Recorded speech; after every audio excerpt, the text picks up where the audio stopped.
Chairman or chairwoman. Sexist or gender-based words have been used in English till recently. Sexist language favors male or female nouns.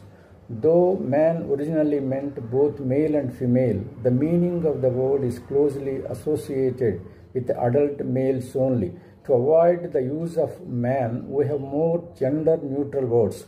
Some common examples of gender terms and their gender-neutral alternatives are man, person, mankind, people, man-made, machine-made, the common man, the ordinary person, to man, to operate, chairman, chairperson or chair, foreman, supervisor, mailman, mail carrier, batsman, striker or batter, air hostess or host, flight attendant, salesman, salesperson, waiter, waitress, server, actor, actress, performer, husband, wife, spouse, mother, father, parent, spokesman, spokeswoman, spokesperson, businessman, business executive, fireman, firefighter, manpower, workforce.